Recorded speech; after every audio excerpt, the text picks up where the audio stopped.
जय हिंद दोस्तों। स्वागत है आपका हमारे इस नए वीडियो में। चूँकि अभी तक आपने पिछली वीडियोस में ग्रेडियंट डाइवर्जेंस के बारे में पढ़ लिया है, तो आज का हमारा टॉपिक है ग्रीन की प्रमेय मतलब ग्रीन्स थ्योरम। तो यहाँ पर हमारे पास ग्रीन्स थ्योरम का कथन लिखा है कि यदि ए वेक्टर का मान इतना हो, मतलब ए वेक्टर यदि इतना हो, तो सिद्ध कीजिए कि इतने बराबर ये होता है और ये बराबर ये होता है। मतलब five two del square five one plus del operator five two del operator five one D V, मतलब इसका जो आयतन समाकलन होता है इसके सतह समाकलन के बराबर होता है, और इसका आयतन समाकलन इसके सतह समाकलन के बराबर होता है। हमें ये प्रूफ करना है, और इस प्रूफ करने के लिए हमारे पास दिया क्या है कि ए वेक्टर की वैल्यू ये है हमारे पास, ये बस दी गई है बस। तो चलिए हम इसे प्रूफ करते हैं। यहाँ पर हमारे पास है A vector equal to five one del operator five two, तो हम फाइव वन को अलग लिखेंगे और डेल ऑपरेटर की मान रख के फाइव टू के अंदर गुणा कर देंगे। देखिए मैं दिखाता हूँ यहाँ।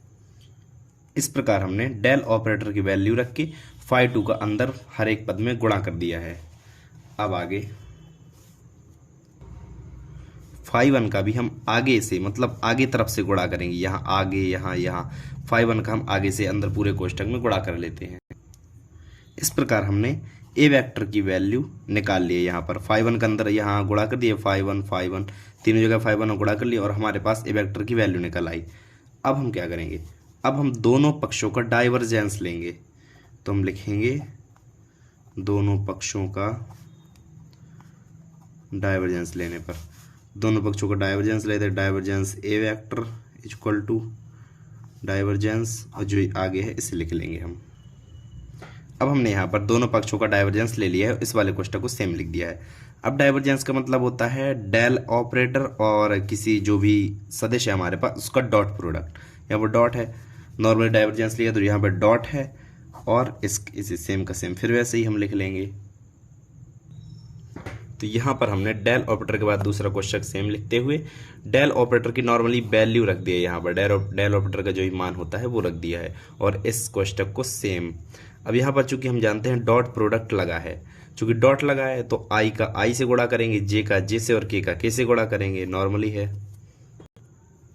चूंकि यहाँ पर डॉट प्रोडक्ट है इसलिए हमने अदिश गुणा किया है, मतलब आई का आई से जे का जे से गुणा कर दिया, आई का आई से डेल अपॉन डेल एक्स, और इसका जो भी है गुणांक में उसका गुणा कर दिया। इसी प्रकार से हमने तीनों के गुणा कर दिए हैं। अब आपकी सुविधा के लिए उस पेज में थोड़ी जगह कम थी, तो इस पेज में मैंने यहाँ से वही लाइन लिख दी है। अब यहाँ पर हम करेंगे आंशिक अवकलन, डिफरेंशियल, इसको डिफरेंशियल लगा है तो डिफरेंशियल करेंगे, और डिफरेंशियल सब का होगा क्योंकि फाइव वन में एक्स वाई जेड तीनों है और फाइव टू में एक्स वाई जेड तीनों है, तो फिर दोनों का डिफरेंशियल होगा, और दोनों का डिफरेंशियल एक गुणा वाले फॉर्म, मतलब पहला दूसरे का अवकल गुणांक पर दूसरा पहले का अवकल गुणांक, इस प्रकार से हम डिफरेंशियल करेंगे। तो चलिए लिखते हैं पहला फलन दूसरे का अवकल गुणांक, मतलब इसका तो क्या होगा del square five two upon del X square, इसका द्वितीय अवकलज ये होगा। इस प्रकार पहला फाइव वन दूसरे का अवकल गुणांक प्लस दूसरा del five two upon del X, पहले का अवकल गुणांक del five one upon del X. इस प्रकार से हम दोनों कोष्ठक के और कर देंगे। तो यहाँ पर हमने तीनों कोष्ठक का अवकल गुणांक मतलब अवकलन कर लिया, डिफरेंशिएशन कर लिया है जैसे इस प्रकार, और दोनों का मल्टीप्लाई वाले सूत्र से डिफरेंशियल कर लेंगे। अब हम क्या करेंगे, अब ये डेल स्क्वायर वाले तीन हमारे पास पद हैं, इन तीनों से कॉमन है फाइव वन, तीनों से कॉमन है, तो हम तीनों से फाइव वन कॉमन कर लेंगे और तीनों को लिख देंगे इस प्रकार से five two upon del X square, five two upon del Y square plus del Z square. इस प्रकार से हम लिख देंगे, फाइव वन तीनों से कॉमन कर लिया हमने लिख दिया। अब बाकी जो हमारे पास एक दो तीन पद बचे इन तीनों को लिख देंगे कोष्ठक में करके। इस प्रकार से हमारे जो तीन एक दो और ये तीन पद बचे थे इन तीनों पदों को हमने लिख लिया है। इससे फाइव वन को आगे लिख दो, फाइव आगे पीछे कुछ भी लिखो, गुणा में आगे पीछे हम लिख सकते हैं। तो हमने फाइव वन वाले पद को आगे लिख दिया, फाइव टू वाले को पीछे लिख दिया, सेम इसी प्रकार हमने तीनों में किया है। अब आगे, अब इससे हम फाइव टू कॉमन ले लेंगे, इस वाले कोष्ठक के फाइव टू कॉमन आ रहा है बाहर की तरफ, तो हम फाइव टू कॉमन ले लेंगे, और जब हम फाइव टू कॉमन ले लेंगे तो हमारे पास यहाँ पर क्या बचेगा, ये हमारे पास del operator into del operator, मतलब डेल ऑपरेटर का स्क्वायर होगा, ये होगा हमारे पास ये डेल ऑपरेटर का स्क्वायर होगा हमारे पास, 2 बार इंटू हो जाएगा तो स्क्वायर हो जाएगा उसका। और यहाँ पर फाई टू कॉमन है तो यहाँ पर हमारे पास फाई टू बच जाएगा। अब इसे हम दूसरे रूप में तोड़ेंगे, जैसे दो फलों के डॉट प्रोडक्ट के रूप में, दोनों का गुणा है। अगर हम इसमें आई का गुणा करके दूर दूर कर दें, जैसे अभी मैं करके दिखाता हूँ, देखो इस प्रकार से हमने इन दोनों कोष्टक के ये जो गुणा वाले हैं इन दोनों को अलग अलग कर लिया, मतलब तीनों को आई जे के रूप में हमने लिख लिया। इसे अगर हम सॉल्व करके यही लाएं तो आई डॉट प्रोडक्ट है चूंकि, तो आई का आई से गुणा, जे का जे से, के का के से गुणा, तो फिर से अगर सॉल्व करें तो ये का ये वापस लौट कर आ जाएगा, इसलिए हमने इसे इस रूप में तोड़ लिया है। अब हम इसे लिखेंगे डेल, ये phi one del square phi two. अब हमारे पास ये क्या लिखा है, ये लिखा है हमारे, अगर हम इससे फाई वन कॉमन कर लेते हैं, अगर हमने इससे फाई वन कॉमन कर लिया तो ये हमारे पास बनेगी डेल ऑपरेटर की वैल्यू। ये हमारे पास फाई वन कॉमन कर लो, नॉर्मली डेल ऑपरेटर की हमारे पास वैल्यू बच जाएगी, और कॉमन में फाई वन यहाँ लिख देंगे। अब डेल ऑपरेटर, ये हमारे पास फाई टू कॉमन ले लो, ये हमारे पास डेल ऑपरेटर की वैल्यू है, इससे फाई टू कॉमन हो रहा है इसलिए हम यहाँ पर फाई टू लिख लेंगे। और ये हमारे पास आ गया डाइवर्जेंस ए वेक्टर की वैल्यू, ये वैल्यू हमारे पास आ गई। अब चूंकि हमारे पास डाइवर्जेंस ए वेक्टर की वैल्यू निकल आई है, अब हम जानते हैं कि गॉस की डाइवर्जेंस प्रमेय से हम जानते हैं कि ये बराबर ये, मतलब ये लिखा क्या है, देखो ये लिखा है ए वेक्टर का डाइवर्जेंस, मतलब ए वेक्टर के डाइवर्जेंस का आयतन समाकलन जो होता है, ए वेक्टर के डाइवर्जेंस का आयतन समाकलन ए वेक्टर के सतह समाकलन के बराबर होता है। ये कहती है हमारी गॉस की डाइवर्जेंस प्रमेय। अब ए वेक्टर का डाइवर्जेंस का आयतन समाकलन ए वेक्टर के सतह समाकलन के बराबर है।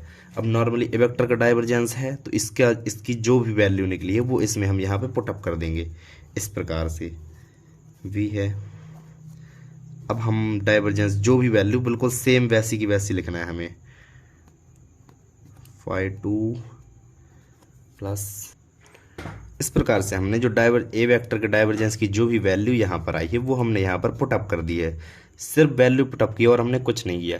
और इस वाले में हमने ए वेक्टर की जो हमने माना था या फिर जो हमारे पास दिया था वो हमने यहाँ पर लिख दिया है, डाइवर्जेंस की वैल्यू रखी और ए वेक्टर वैल्यू रखी, और हमने यहाँ पर कुछ नहीं किया।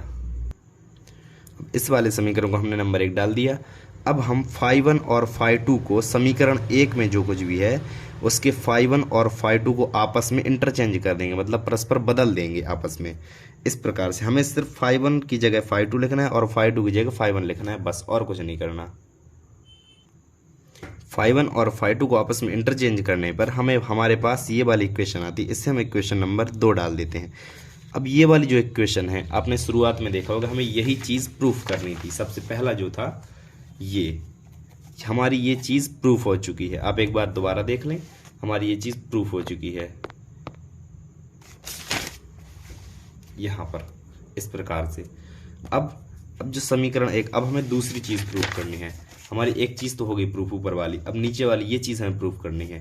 तो अब हम नॉर्मली समीकरण, इस वाले समीकरण में ये वाला समीकरण माइनस मतलब घटा देंगे, ये वाला समीकरण में, ये वाला समीकरण 1 में समीकरण 2 हम नीचे इस प्रकार से, समीकरण 1 में समीकरण 2 हम घटा देंगे बस।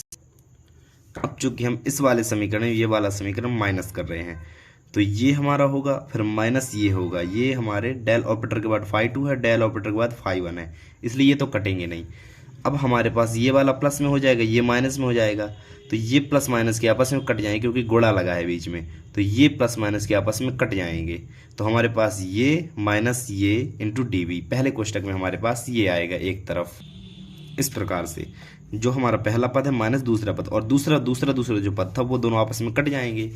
अब ये जो हमारा दूसरा पद है इस तरफ वाला, ये माइनस ये, मतलब इसमें हम ये घटा रहे इसलिए phi one del operator phi two minus phi two del operator phi one, इस प्रकार से आ जाएगा, इस प्रकार से आ जाएगा। और डी ये दोनों में कॉमन, मतलब बाहर आएगा दोनों में। इस प्रकार से ये हमारा जो दूसरा कथन था, ये वाला, ये नीचे वाला, ये भी हमारा प्रूफ हो गया। हमने समय पहले कथन 1 प्रूफ किया, फिर 2 प्रूफ किया। ग्रीन ने ये कहा था कि अगर ये इतना हो तो प्रूफ करो ये बराबर ये और ये बराबर ये इतना होता है, तो हमने यहाँ पर प्रूफ कर दिया है। एक ये हो गया और एक ये हमारा नीचे हो गया, तो यहाँ पर हम लिख देंगे प्रूफ। अब एक बार और देख लीजिए अच्छे से। सबसे पहले क्या है, ए वेक्टर को माना हमने, ए वेक्टर इतना है, तो फिर हमने डेल ऑपरेटर की वैल्यू रखी, फाई 2 का अंदर गुणा किया, फाई 1 का आगे से गुणा किया और दोनों पक्षों का डाइवर्जेंस ले लिया। अब यहाँ पर आपको सॉल्व करते आना चाहिए। दोनों पक्षों का डाइवर्जेंस लेके हमने नॉर्मली सॉल्व बस किया है और कुछ नहीं किया अपनी तरफ से। सॉल्व किया, इनको आई जे के रूप में तोड़ लिया।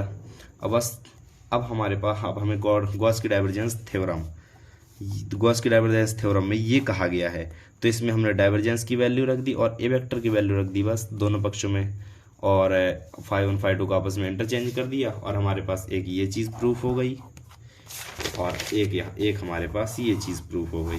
दोनों चीज़ें हमने ग्रीन की प्रूफ कर ली हैं। तो गाइस वीडियो को यहीं पर एंड करते हैं, मिलते हैं अगली वीडियो में, तब तक के लिए बाय बाय।